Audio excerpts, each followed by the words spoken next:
Mogok angkot penumpang terlantar. Ratusan angkutan perkotaan jurusan 04A dan 04B di Cianjur, Jawa Barat siang tadi melakukan aksi mogok beroperasi. Tidak hanya itu, mereka juga memaksa supir angkot lainnya untuk berhenti serta menurunkan para penumpangnya di tengah jalan.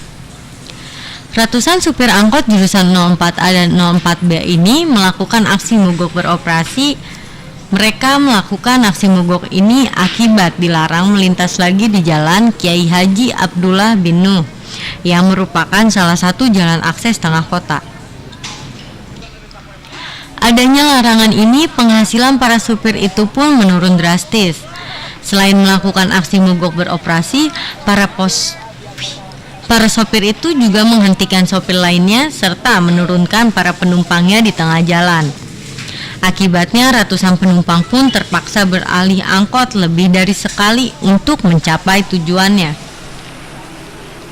Aksi mogok beroperasi ini merupakan buntut dari kebijakan Dinas Perhubungan setempat yang secara tiba-tiba merubah jalur angkutan tanpa mengajak para sopir berkomunikasi dan sosialisasi terlebih dahulu.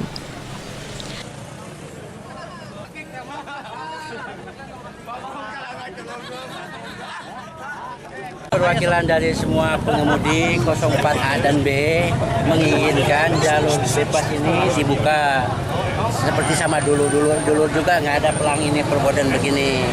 Nah, maksudnya karena fasilitas 04A 4B itu tidak memadai sehingga kendaraan 04A dan B itu melintas ke sini, Pak. Ya memang harus jalurnya mah melalui Limbangan. Cuman sekarang Bapak boleh lihat aja, tidak bisa untuk berpapasan di Limbangan itu.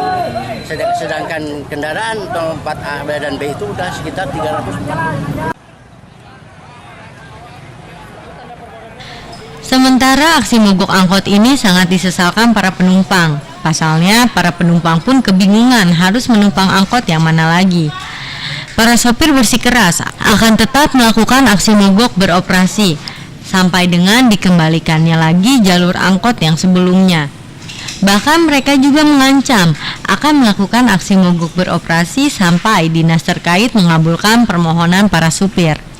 Dari Cianjur, Jawa Barat, Denny Hendarwan melaporkan.